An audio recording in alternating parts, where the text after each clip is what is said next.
Olá, boa noite. Aguardando, o pessoal entrar para iniciarmos essa live, que será Suzete, boa noite. Sebastiana Franco, boa noite, sejam bem-vindos. Estou aguardando meu convidado de hoje entrar para a gente juntos, podermos dar início a essa live, falarmos sobre a temática, que na nossa atualidade é tão precisa a gente estar discutindo. Carlos, boa noite, seja bem-vindo. Só aguardar ele entrar para a gente poder iniciar, Iremos falar sobre preconceito racial, uma história que precisa ser mudada. E para mudarmos essa história, precisamos conhecer, com atitudes. Juliana Souza, boa noite, seja bem-vinda. Espero que todos fiquem com a gente até o final, que participem, interajam. Cíntia, boa noite, seja bem-vinda. Interajam, façam perguntas. Estaremos com o Dr. Adrian Silva, ele já entrou, vou fazer o convite para darmos início.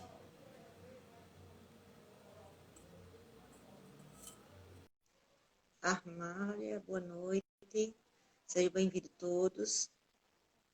Será um prazer compartilhar. Olá, boa noite. Tudo bem, Gisleuza? Tudo bem.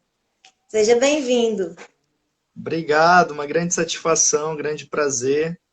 Agradeço desde já pelo convite que tu me fizeste, para a gente ter esse diálogo. Espero que seja muito produtivo para todo mundo. Eu que agradeço, por você ter aceito. Para mim é uma satisfação enorme. De antemão, gostaria de me apresentar, tanto para você quanto as pessoas que estão aqui presentes.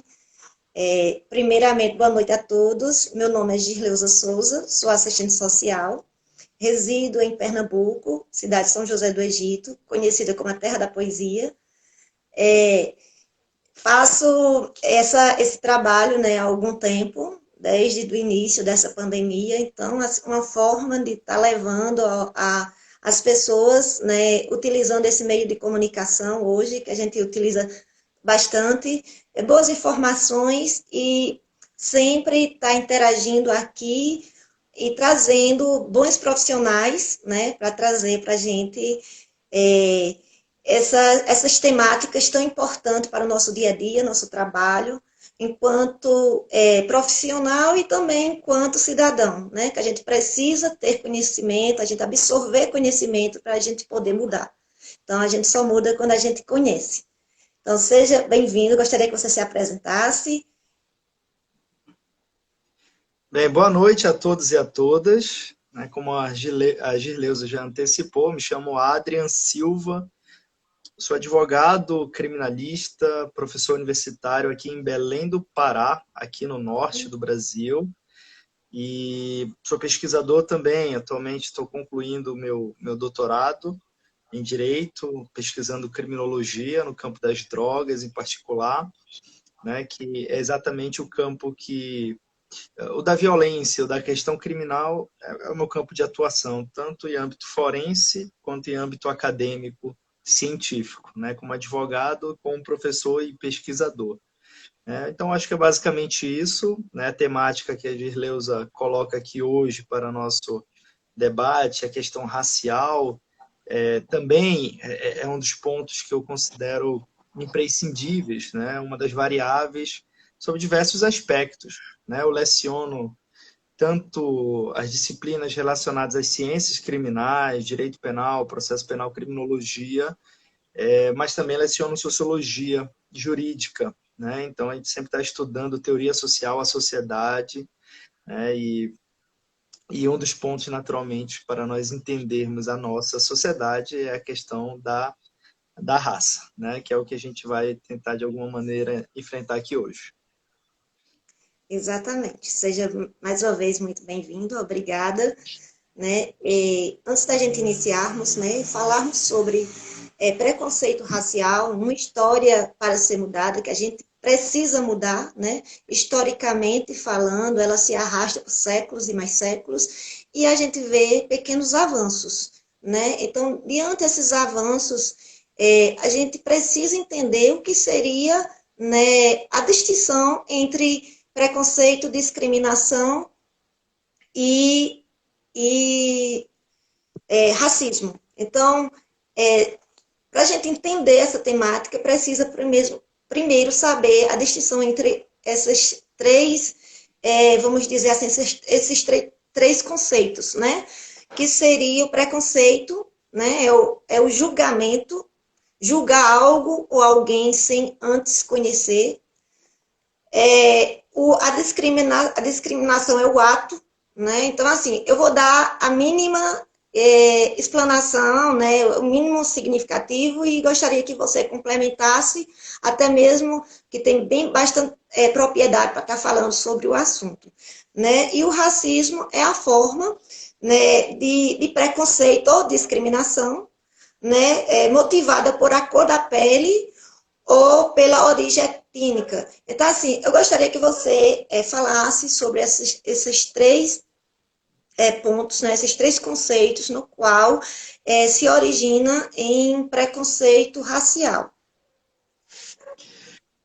Do ponto de vista etimológico mesmo, né, se nós formos parar para pensar, né, o preconceito ele deriva de uma preconcepção, né, de uma análise prévia sobre um determinado objeto, sobre um determinado sujeito, sobre algo que está sendo analisado em si. A princípio, preconceitos não são coisas ruins. Né? Os preconceitos eles podem até ter um sentido muito útil, inclusive de sobrevivência. Né? Por exemplo, os homens da idade antiga, por exemplo, né? Usavam do preconceito como uma forma de sobrevivência, né? Quando se observavam ali animais selvagens, etc. Né? Quer dizer, você tem já uma imagem ali de uma representação do que seria um perigo a você. Né? Então, a partir disso, a gente vai fazendo associações. Então, preconceito, o discrimine, né, que é uma distinção, uma diferenciação propriamente, que você passa a atribuir uma categorização, né, ele também, a princípio, não é algo ruim. Né? Nós fazemos distinções, discriminações a todo instante, a todo tempo. Né? Até mesmo quando você escolhe um curso, por exemplo, você discriminou, você fez uma distinção, você fez uma escolha a partir disso. Né? Você prefere fazer tal curso na área de exatas do que outro curso na área de humanas, por exemplo. São todas as questões de escolha. Você escolhe um professor X ou uma professora Y, por exemplo. Né? A princípio, são essas as questões. Né?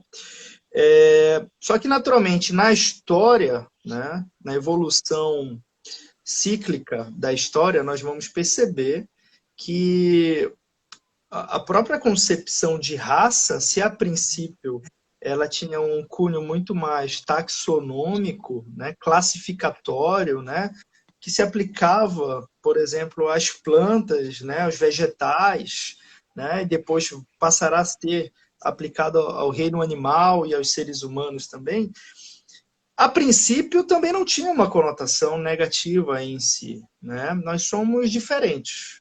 Né? Todos os seres humanos são diferentes. Todos os seres vivos são diferentes. Né? Eles precisam ser estudados, eles precisam ser diferenciados quanto à sua especificidade. Né? Qual a diferença de um gato para um leopardo, por exemplo? Qual a diferença de um cachorro para um lobo? Qual a diferença do homem para o macaco, por exemplo? Já que estamos falando de animais humanos e animais não humanos, por exemplo. Né? Então, surge-se dessa forma, né? No campo biológico, né? Das ciências naturais, né? No campo zoológico. O problema é que quando se passa a estudar os próprios seres humanos, e de fato nós somos diferentes, né? Esse é um ponto que, inclusive, espero que a gente alcance aqui. Quando a gente fala em consciência humana, né, geralmente se fala nesse ponto. Né, a gente só vai acabar com o racismo quando nós pararmos de falar nele. Então, eu pretendo tocar nesse ponto aqui. A questão é que quando passamos a classificar os seres humanos, né, distinguir os seres humanos, isso será num determinado momento da história da humanidade, né, utilizado com fins ideológicos e políticos, como uma forma de concretização de relações de poder. E não do ponto de vista da boa vontade da ciência, em termos propriamente direcionados à compreensão do que nós somos, para onde vamos, né, e como nós nos relacionamos. Isso passará a ser utilizado com cunho político. Né, aí vem a conotação discriminatória propriamente negativa. Né? E aí, essas palavrinhas que a princípio não têm conotação negativa, né, como preconceito, como discriminação, né, elas vão, naturalmente, construir toda uma estrutura que possibilitará a consolidação, né, do racismo. Certo. Quando toca no ponto racismo, né, o racismo ele não se manifesta, né, de maneira, vamos dizer assim, única, não é isso? E podemos, né, aqui, podendo ocorrer principalmente de várias maneiras. Vamos elencar três. Que seria, que eu gostaria que você explicasse, aqui eu pontuei algumas, né, as três, seria quando há crime de ódio ou discriminação racial direta, ou quando há racismo institucional e quando há o racismo estrutural. Então, gostaria que você diferenciasse cada uma para que as pessoas que estão aqui pudessem entender. Perfeito, Girleuza. Eu estava até com um livrinho que trata exatamente sobre esses pontos, só que eu acho que eu não vou encontrar agora. Está no meio da minha mesa está um caos aqui, que nem eu encontro. O livro que eu estou me referindo se chama Racismo Estrutural, do Silvio Almeida, né, que hoje é um dos principais intelectuais da questão racial no nosso país, né, jurista, filósofo, advogado, né, escritor. Esses três conceitos, eles representam a pluralidade de perspectivas que foram sendo adotadas ao longo do desenvolvimento dos estudos raciais. A princípio, quando a gente começa a identificar uma conotação negativa do racismo, ou seja, daquela taxonomia que visava a estudar todos nós, né, desde as questões de melanina, questões fenotípicas, questões geográficas e assim sucessivamente, biológicas, antropológicas, passa-se a identificar, num determinado momento, o racismo individual. Trata-se de uma perspectiva que, do ponto de vista teórico, vai nos mostrar como determinados indivíduos, né, como você, como eu, como qualquer um de nós, né, pode vir a manifestar, né, o preconceito de raça, né, a própria discriminação, um preconceito que se transforma em discriminação, né, quer dizer, uma preconcepção que pode ser aquela de, por exemplo, você está andando em uma determinada via e você percebe do outro lado da rua um homem negro, né, em uma motocicleta, por exemplo, com um capacete, enfim, né, ou aqui na minha cidade, aqui na capital, né, um rapaz negro, franzina, sem camisa, andando com uma bicicleta, né, tatuado, etc. E você já tem aquele preconceito, aquela preconcepção, que é uma preconcepção que alimentará o seu imaginário e fará com que você associe aquele indivíduo a que a gente chama de malaco, né, que seria exatamente o criminoso de rua. Né? A gente chama de malaco e essa nomenclatura, enfim, vai adquirir outras nuances a depender do estado, da cidade que você se encontre no Brasil. Mas, enfim, a gente pode colocar outras nomenclaturas. Meliante, o bandido, o ladrão, o assaltante, e assim sucessivamente. Se você for parar para pensar, são todas categorias, são todos atributos, são condições, não são ações propriamente que nós estamos vinculando as pessoas quando criamos essas expressões. O bandido, o traficante, o assaltante, é o que ele é e não o que ele faz. Então você olha para uma pessoa que você nunca viu na vida e a partir das características, né, externas dela, como ter tatuagem, como usar um brinco, como ter o cabelo descolorido, né, como usar determinada vestimenta, você já associa aquilo que o Weber chamaria a um tipo ideal do homem delinquente, para usar uma expressão aqui do Lombroso, né? Quer dizer, você vê aquela pessoa e associa ela a algo ruim, né? A algo ruim, necessariamente. Essa é uma questão que hoje nós colocamos sempre em discussão, né? Se somos ou não somos preconceituosos. E geralmente o que nós escutamos das pessoas é: não, mas eu não sou preconceituoso. Né? A gente escuta isso a todo tempo. E nós não nos damos conta. Então, quer dizer, aquele preconceito pode se transformar numa discriminação. Quando, por exemplo, você olha aquele homem negro do outro lado, enfim, que você estava caminhando no mesmo lado da rua, vindo em sua direção, você atravessa. Atravessa correndo, né? Quer dizer, você passou a dar um tratamento discriminatório nesse sentido. E aí eu estou usando no sentido pejorativo mesmo, discriminatório. Quer dizer, você está fugindo daquela pessoa. Você tá, a pessoa vai perceber aquilo, a pessoa está sentindo ali, pera lá, está fugindo de mim, deve ter pensado que eu sou bandido. As pessoas negras sabem disso. Elas sabem pelo que elas passam, né? Se nós pautarmos a ideia de um racismo individual, Gisleusa, a gente vai parar para pensar, aquele indivíduo tem algum problema. Ele tem algum problema. Ele é preconceituoso, ele é racista, ele é imoral, ele é fascista, ele é alguma coisa de ruim. Ele precisa de tratamento, ele precisa estudar, ele precisa ir à igreja, ele precisa ter um tratamento psicológico, ele precisa dialogar com uma assistente social. Enfim, alguma coisa ele precisa, porque o problema está com ele. Pode ser um problema de formação, pode ser um problema de educação familiar, etc. Então, a ideia de uma teoria que trabalha com racismo individual é identificar o problema, né, da questão racial como uma expressão de um determinado indivíduo, né? Quantas vezes a gente viu isso acontecer? A gente pode pegar, por exemplo, aquele caso da torcedora do Flamengo, que chamou o goleiro da Ponte, do Grêmio, né? Que chamou aquele goleiro da Ponte Preta, o Aranha, né? De macaco. Não sei se você se recorda, esse foi um caso notório, enfim, que a mídia esgotou, né? Ao máximo, né? Acompanhou tudo, enfim. A moça, depois dando entrevista, chorando: eu não sou preconceituosa, eu não sou racista. Quer dizer, tá tudo errado nesse caso, né? Quer dizer, primeiro que a gente escolheu ela como um bode expiatório.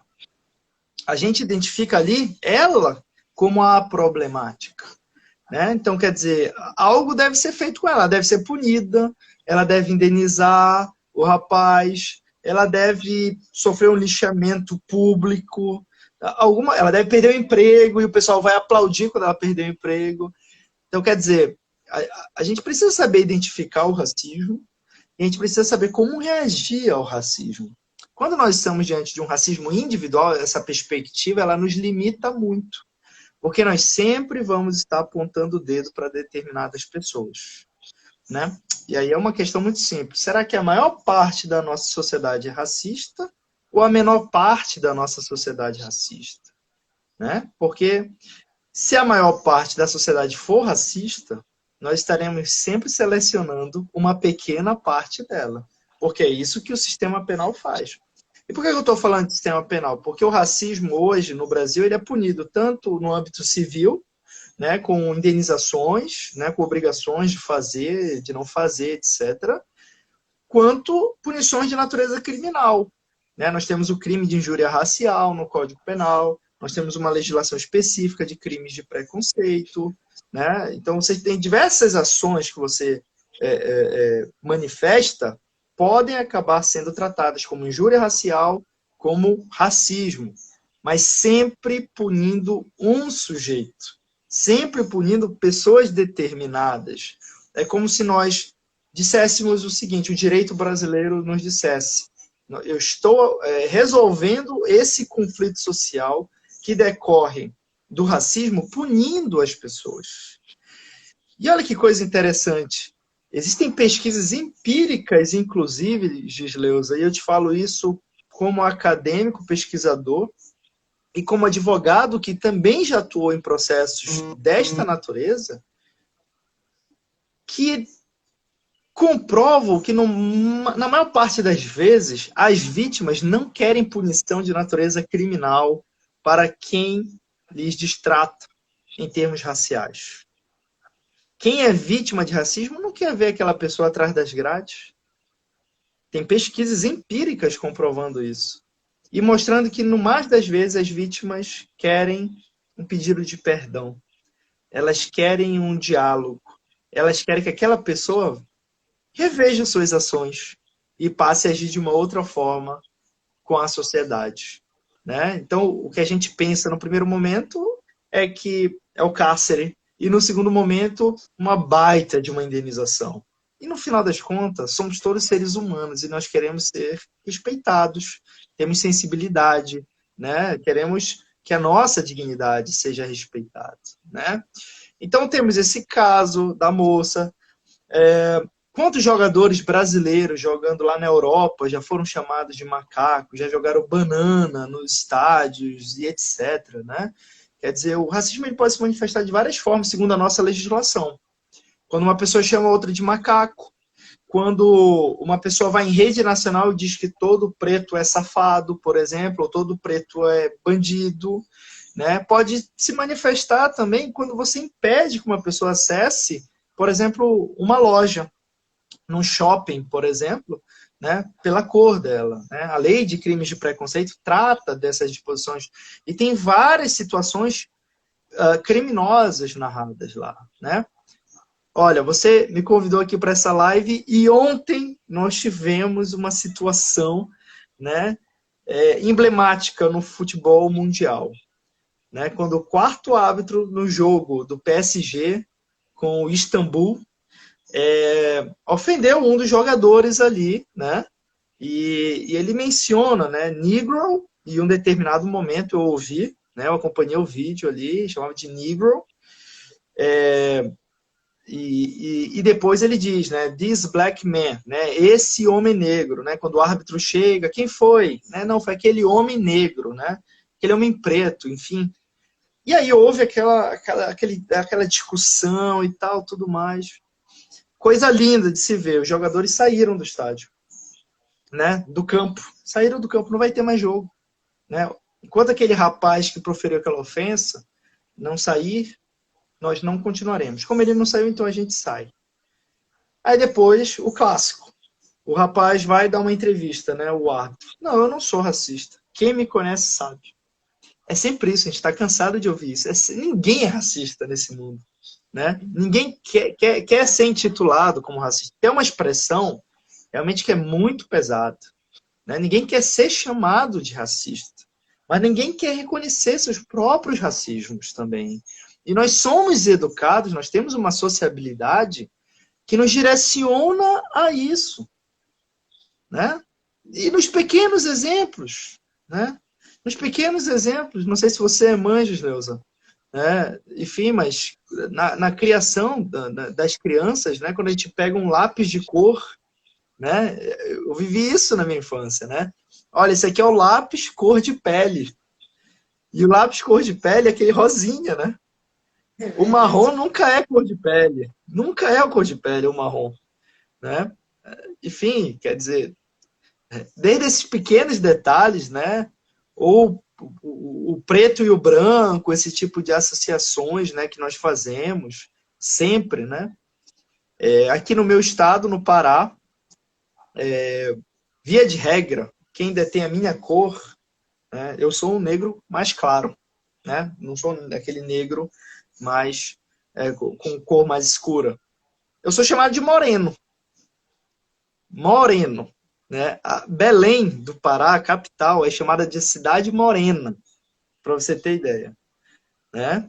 Então, essas pequenas associações nos fazem internalizar que o negro é algo ruim. se reconhecer como negro é algo ruim, é algo negativo. Nos ensinam isso desde a infância. Como é que a gente não vai reproduzir depois? Né? Faz Verdade, parte, né, dessa verdade. própria formação, né? E quando a E gente volta, né? Ah, perdão. não, fique à vontade, por favor. Quando a gente volta ao passado, né, ao século passado, a gente vê toda historicamente falando, o que você aí falou muito bem, né, a questão de preconceito racial, ela se estende, né, ela veio do século passado e trouxe para a gente até hoje os reflexos disso, e a gente convive com isso. Então, é uma forma cultural que a gente adquiriu, que foi trazendo, foi a troca, né, em que os negros serviam para servir aos brancos. Né? Então, assim, essa ideologia que vem de bem muito antes hoje, né? Ou vamos dizer assim, da criação da Lei Áurea, né? Que foi um grande avanço, né? A favor dos negros, né? Dos escravos. Então, negros, índios, eles eram pessoas que serviam, né?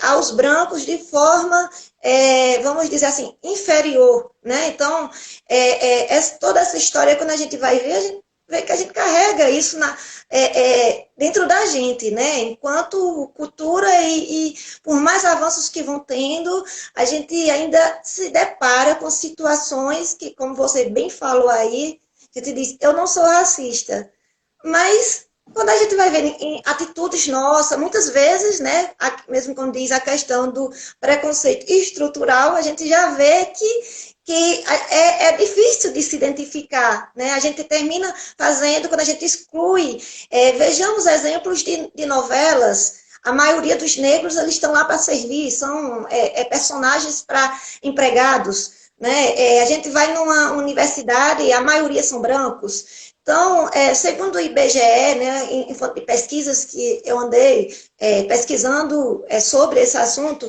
e me deparei com uma situação que é notória, que a gente vê sobre a questão de o maior número de pessoas analfabetas são pessoas negras, o maior número de pessoas, que eu até anotei aqui um pouquinho, né, que são as pessoas menos escolarizadas, que têm menos renda, quando entra diante da minha profissão e o atendimento direto a essa população, eu me deparo com mais pessoas negras, com uma renda inferior aos demais, né? Então, a maioria, né, a maior taxa de desemprego são as pessoas negras.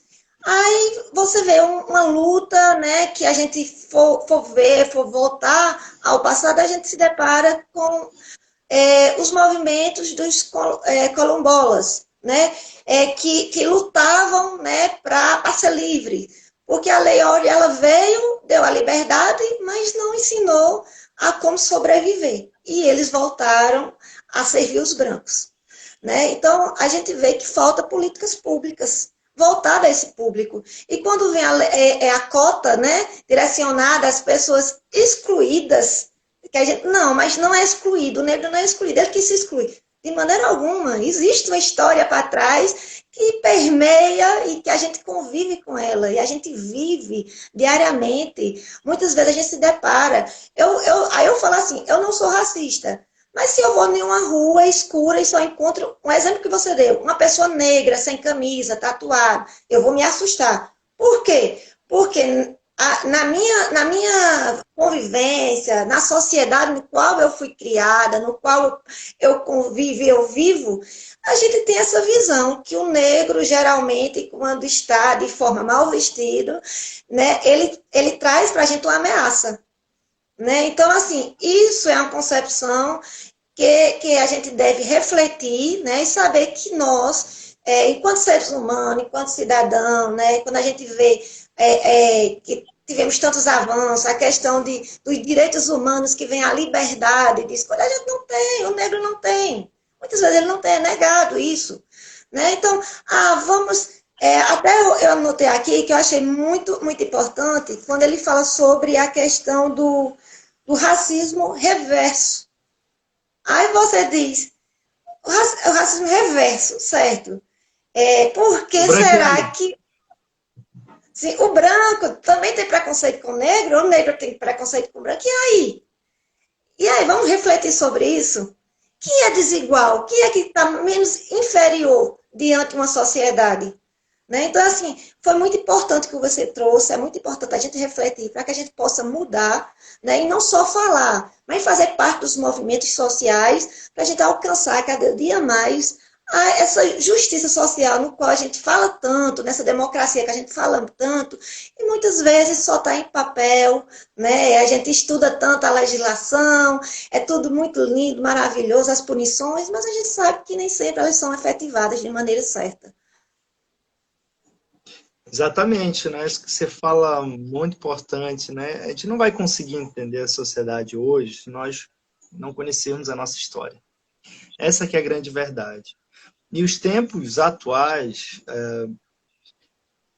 eles são privilegiados no sentido de reforçar cada vez mais o autoritarismo e a ignorância como princípio fundamental da compreensão das coisas. Nós vivemos tempos difíceis, que precisamos lutar pelo que já foi comprovado em termos históricos. É um período de negacionismo.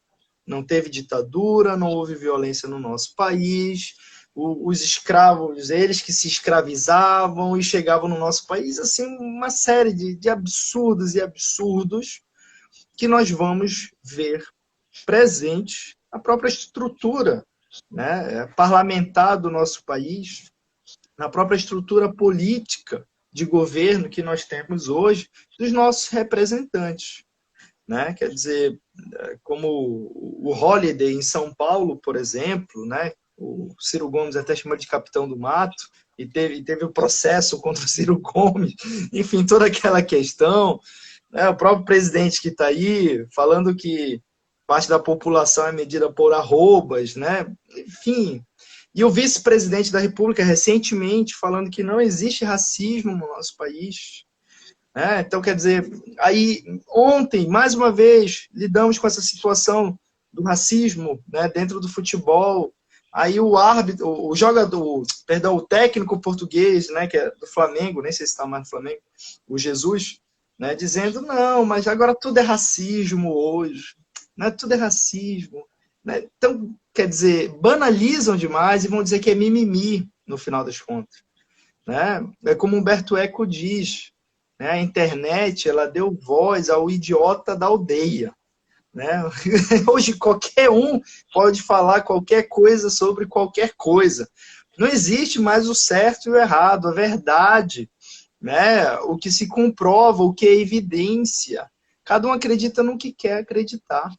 E aí, quando você fala, por exemplo, da importância de se avançar em políticas públicas, a gente tem que primeiro denotar de que forma o racismo, de fato, se manifesta. Né? Então, a gente precisa avançar dessa concepção individualista de racismo, achando que o racismo está em X, em Y, enfim, e apontando o dedo para as pessoas. Né? Quando, na verdade, o racismo está entre nós. Ele é estruturante das relações sociais desde o período colonial até a atualidade da globalização capitalista neoliberal que nós temos no nosso país. Né? Por isso que você me pergunta a diferença entre racismo individual, institucional e estrutural. A gente precisa avançar. Essas distinções representam um avanço nas pesquisas raciais, propriamente. Então, quer dizer, a gente vai além daquela percepção individualista, começa a perceber que o racismo ele se manifesta dentro das instituições, né, de determinadas instituições, o que é uma coisa muito interessante de se ver em números. Você falou de números, né, não estou com as pesquisas aqui, mas se nós formos analisar, por exemplo, os números oficiais revelados pelas próprias instituições do sistema de justiça, como o judiciário, como o Ministério Público, como Defensoria Pública, por exemplo, o que, que nós vamos perceber? Que nas últimas décadas, pelo menos nas últimas 4 décadas, pelo menos, no Poder Judiciário, por exemplo, nós tivemos mais de 80% dos seus componentes sendo homens brancos, de uma determinada classe em particular.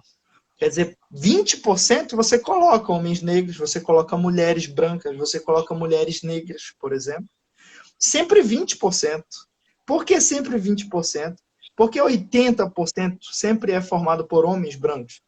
Se a gente for pela teoria do racismo individual, a gente não percebe coisa alguma. Nunca que a gente vai entender que há racismo aí. Nunca que a gente vai entender que há racismo aí.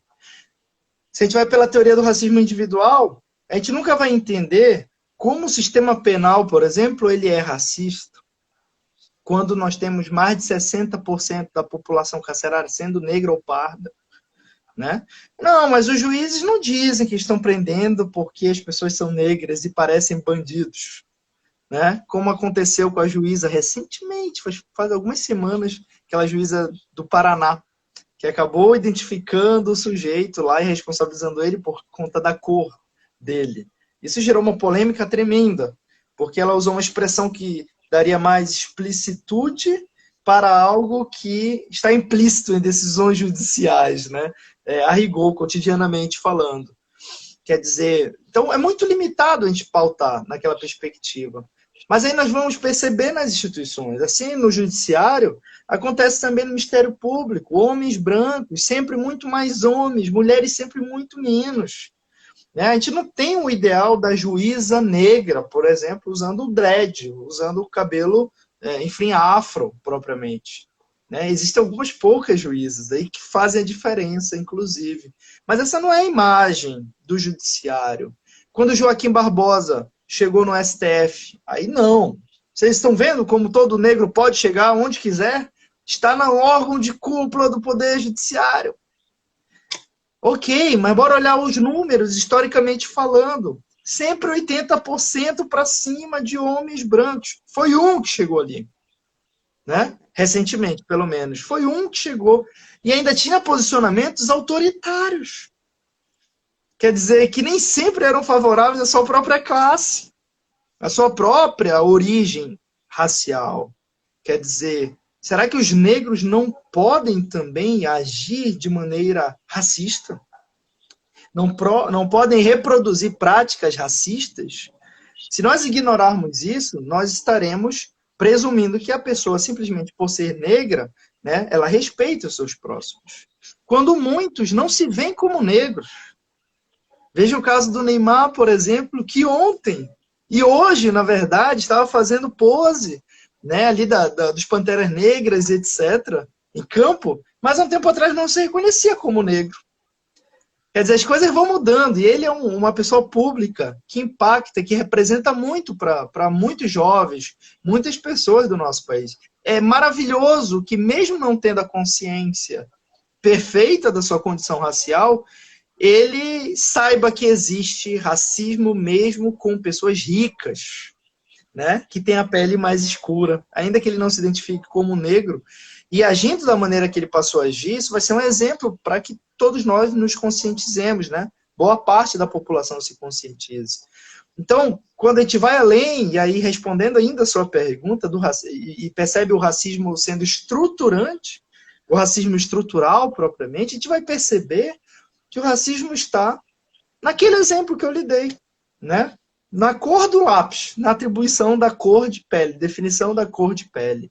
Né? Que o racismo está, por exemplo, quando eu, Adrian, professor universitário de uma faculdade particular, mais elitizada daqui do meu estado, chego para dar aula e eu tenho, numa turma de 50 alunos, um aluno negro. 49 são brancos. É a faculdade mais elitizada do estado. Né? Então, por que tem um negro ali? E por que esse negro ainda é ProUni? Né? Racismo estrutural. Quer dizer, nós vamos perceber uma tecnologia de poder, né, como vai fazer o uso Silvio Almeida do Michel Foucault, por exemplo, para perceber que o controle social hoje, ele se manifesta na forma de relações e de práticas de poder. Né? Então, quer dizer, as nossas relações são assim. Cotidianamente, se nós não percebemos que nós manifestamos relações de poder a todo instante, nós não vamos perceber os fundamentos das nossas relações sociais. E a gente tem que entender que nós não estamos em um determinado tipo de sociedade, que é uma sociedade capitalista, que é uma sociedade que é pautada pela meritocracia, sobretudo. E quando a gente percebe esse ideário forjando a nossa própria educação, né, é difícil se dar conta disso. A gente acaba achando que toda e qualquer pessoa pode chegar onde ela quer. Né? Aquele filme A Procura da Felicidade com Will Smith, maravilhoso, eu gosto. Particularmente, eu gosto muito desse filme. Só que se você não tiver um cuidado, você acaba derrapando ali na lição que ele dá. A gente tem que perceber que é um filme que trata de uma crise dos Estados Unidos, né, do capitalismo norte-americano em determinado período. O que foi que aconteceu ali? O Will Smith se deu bem, se tornou um empresário de sucesso. Não é nem empresário, né? Um correntista. Depois ele vai ter a própria empresa. Né? Trabalhar na Bolsa de Valores, depois vai ter a própria empresa, e a nível internacional. Só que só foi ele que conseguiu aquela vaga. Todos os concorrentes dele não conseguiram aquela vaga. Ele dormiu no banheiro com o filho, é aquela cena choca. Demais. Porém, e o resto da sua concorrência? Não teve oportunidade para o resto da sua concorrência. Então foi uma pessoa que se sucedeu diante das adversidades, e maravilhoso, é lindo, realmente é uma lição. Mas nós temos que parar para pensar o que o sistema que nós estamos inseridos está fazendo com as pessoas. E o que ele está fazendo com as pessoas é isso, privilegiando alguns, e a grande maioria não está privilegiando. Eu acho que queres falar alguma coisa, Gisleuza. Estou tomando aqui tua fala todinha, me desculpa. Fica à vontade. Fica à vontade. Está sendo maravilhosa a sua explanação e é muito pertinente, né, para o momento que a gente vê. Tem que acontecer algo, né, vamos dizer assim, materializar o crime para que se tome uma proporção e que venha a chegar às mídias para que as pessoas consigam enxergar que há um crime, né, relacionado ao preconceito à cor. Né, e isso é muito triste. E cada um fazendo sua parte, né? A gente reconhecendo enquanto ser humano, enquanto pessoa, que a gente precisa mudar a nossa concepção, a gente precisa refletir, a mudança vem de dentro, não de fora. Então, a gente precisa conseguir ter esse olhar, conseguir enxergar e fazer com que, diante as nossas possibilidades, né? Cada um faça a sua parte e a gente consegue alguns ganhos, como já está vindo esses avanços que estão, por mínimos que sejam, mas já foram muito, se a gente for comparar ao século passado. Né? Então, assim, diante dessa questão, você acredita, né, na sua visão, a escravidão ainda existe? O controle social, racial, ele existe, né? Talvez de uma maneira muito mais suavizada, de uma maneira muito mais dispersa, de uma maneira muito mais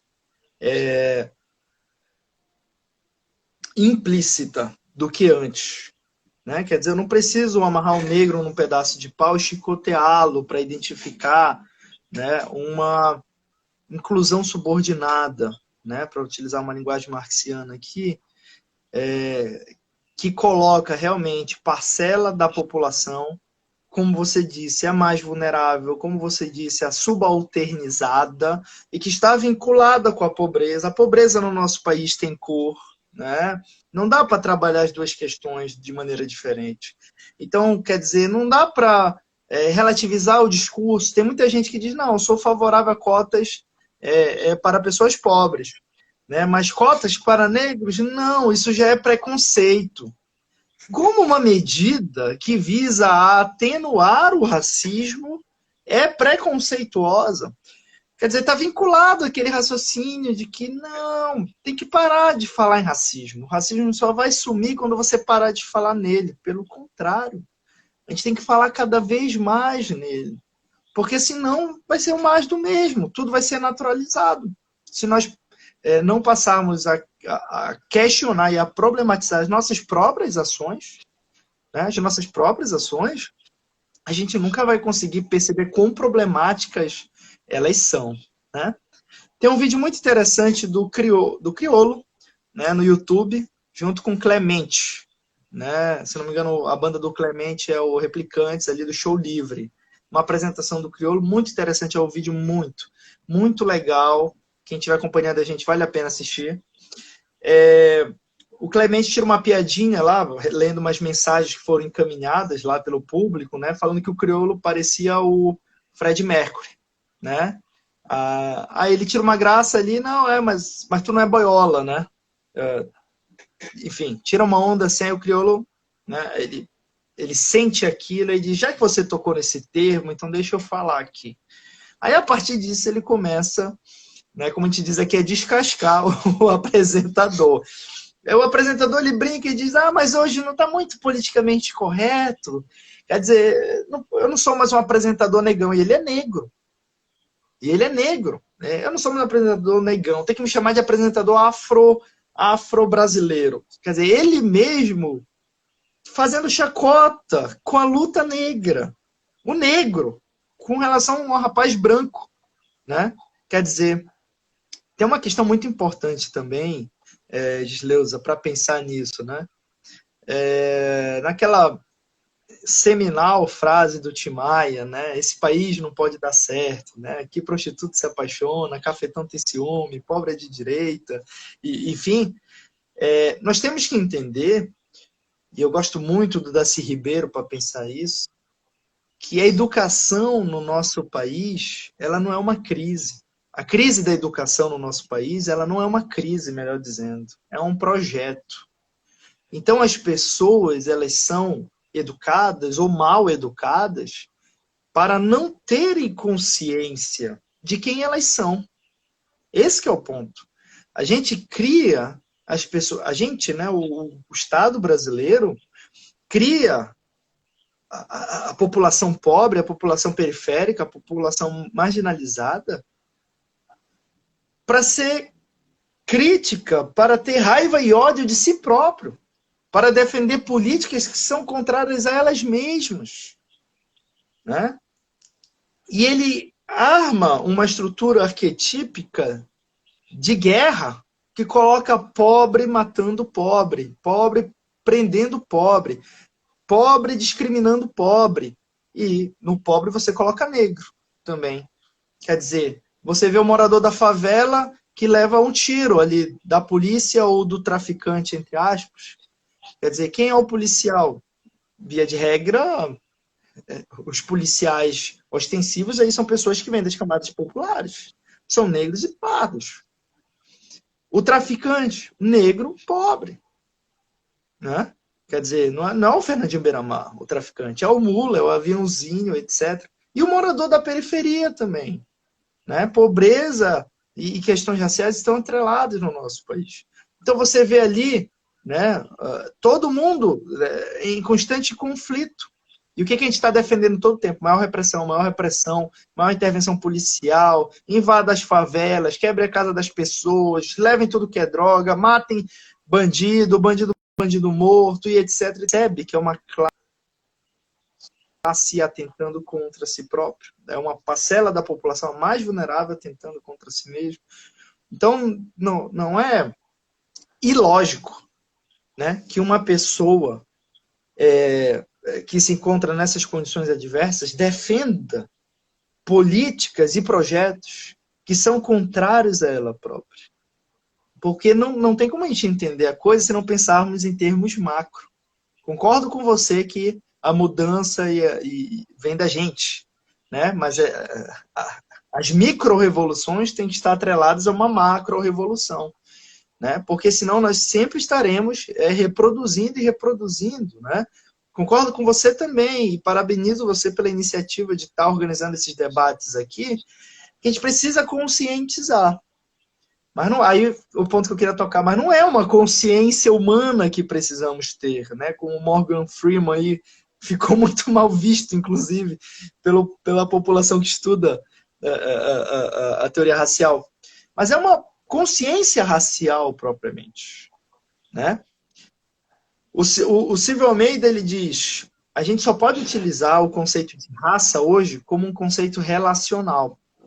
Concordo com ele, exatamente isso. Nós não estamos dizendo aqui que que as pessoas são... existe uma raça, eu sou diferente de você nesse sentido. Nós estamos dizendo que existem relações de poder hierarquizantes, classificatórias, discriminatórias, atentatórias com relação a essa parte da população. Então, a gente utiliza o conceito raça não no sentido pejorativo, mas até mesmo como uma ferramenta analítica de identificação dessas relações de poder. E, portanto, para pensar resistência a partir da delimitação dessas relações de poder. É somente assim que a gente pode identificar o que enfrentar, o que mudar, né? Desde a estrutura e as instituições até as nossas próprias ações. Verdade.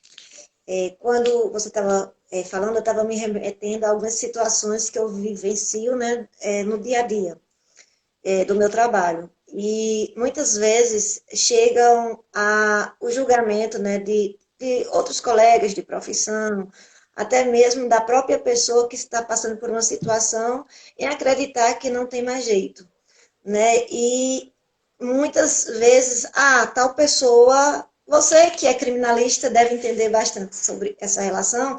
Quando alguém comete um crime, a gente vai culpar e dizer que aquela pessoa fez aquilo porque não presta, né? E esquece de olhar todo um contexto, toda uma história que existe por trás, né? O que levou essa pessoa a cometer esse crime? Será que ele teve uma estrutura familiar, uma base, né, para tudo isso? Ele teve acesso à educação, ele teve acesso ao conhecimento do que é certo, do que é errado, da maneira correta? Então, assim, existem inúmeras coisas, né? Geralmente, vou falar agora enquanto assistente social, no meu olhar óptico, né? Então, quando eu me deparo com essas situações, eu sempre vejo que há uma saída em relação a isso.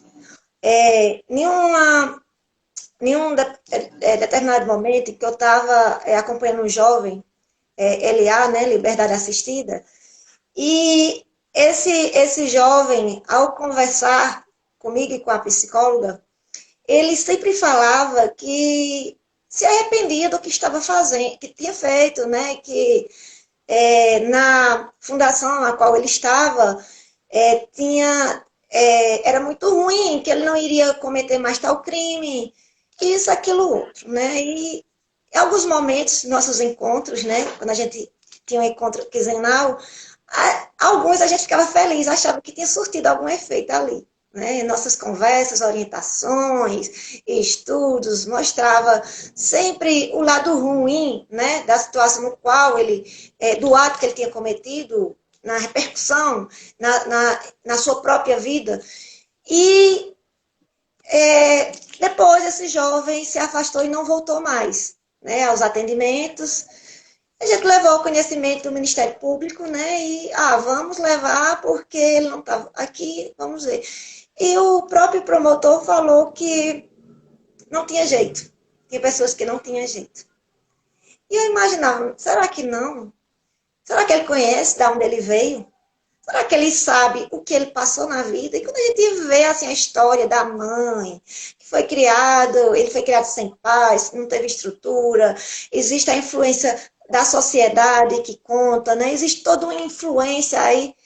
Aí passou-se, eu saí do local no qual eu trabalhava e fiquei sabendo que ele tinha já tinha feito 18 anos e tinha sido recluso e estava pagando pelo crime, que ele voltou a cometer o mesmo crime. E daí eu comecei a pensar, né? Eu comecei a ter a mesma visão que o promotor. Não tem mais jeito, não. Então, enquanto a gente pensar que não tem jeito, não vai ter jeito mesmo. Ela nunca vai mudar, não vai haver mudança. Né? Então, as políticas públicas, como você falou, que a gente que precisa estudar, precisa ver como implantar essas políticas, para quem implantar e a favor de quê? Né? Porque enquanto a gente implantar políticas públicas que elas não são efetivadas da maneira correta, não vai surtir efeito. A gente vê em penitenciárias aí, que tem todo o suporte multiprofissional, psicólogos, médicos, nutricionistas, assistentes sociais, e as pessoas, quando voltam muitas vezes piores. Então, será que foi o quê? Né? Qual foi o erro? O erro é de quem? Da pessoa? É do governo? É da forma que o profissional está trabalhando? Então, assim, existem várias indagações e a gente tem que parar, refletir e partir do ponto, né? Do ponto crucial e inicial da questão, né? Aonde está o erro.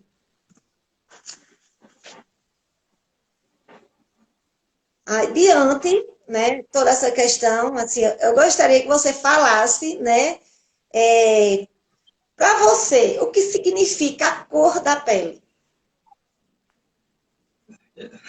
Essa é uma pergunta capciosa. O que significa a cor da pele? Bem, eu acho que a cor da pele é uma variável importante, né? Acaba sendo uma variável importante para nós compreendermos quem nós somos e onde vivemos, né? Eu acho que é isso, né? Porque a cor da pele ela pode representar muita coisa, né? Desde uma atração estética, uma admiração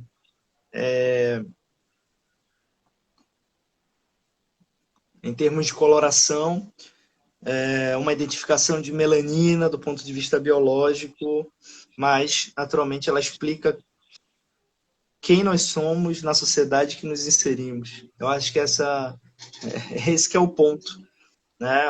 Hoje se fala em orgulho negro, não é à toa, né? Então, existem muitas pessoas negras que chegam e se autoproclamam pretas. Esse é um caso do Brasil, por exemplo. A gente tem que entender que cada país tem a sua conjuntura em particular sobre o tratamento racial. Isso é uma questão importante. Porque aqui, por exemplo, no Brasil, se você chega, não, eu sou preto, a minha pretinha, o meu pretinho, né? Não, eu sou preto. Né?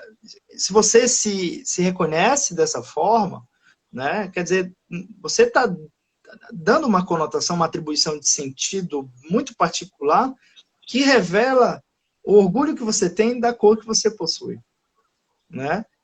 Casos como o de ontem, por exemplo, você não fala, olha aquele cara branco, você fala aquele cara negro, né? Então, quer dizer, é uma outra conotação em outro país, são outras relações, né? É como, por exemplo, nos Estados Unidos também, né? Tem o nigger, né? Tem o negro, né? Tem até aquele documentário, inclusive, que eu recomendo, né? I'm not your negro, né? Eu não sou o seu negro, mas o negro no sentido pejorativo, né?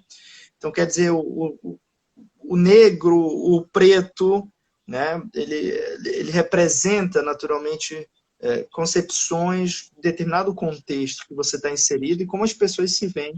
E aí, voltando, né, para a intervenção do crioulo naquele programa que eu acabei de comentar, nós temos que ter a sensibilidade humana de como as pessoas elas gostam de serem vistas, como elas querem ser chamadas, até que ponto você pode ou você não pode tratá-las, né?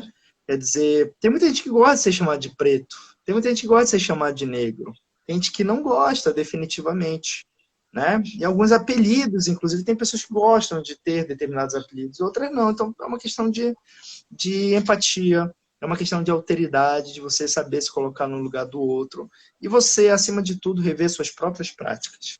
Porque é inevitável que nós temos uma sociabilidade que nos forja, né, que a gente tem que lutar contra ela.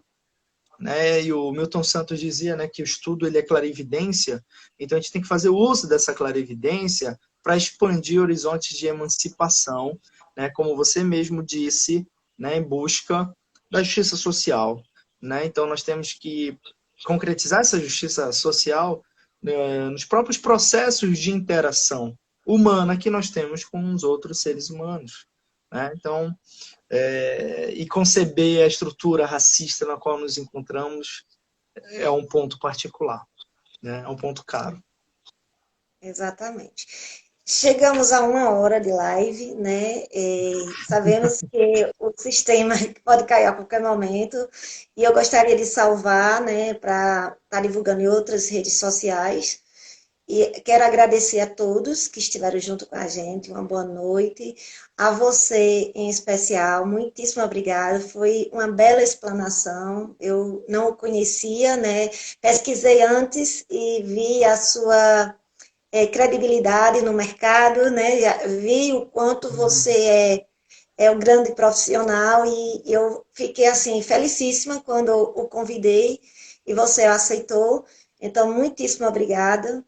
É, que essa seja a primeira de algumas outras, né? Foi ótimo, ótimo. E assim, vamos fazer a nossa parte, né? Vamos levar a informação, a educação, ela pode prender alguém vamos dizer assim, de forma negativa, mas também traz muita positividade. Então, é através, né, da educação que a gente pode transformar o mundo, como o grande Paulo Freire sempre falava, né? Então, muitíssimo obrigada.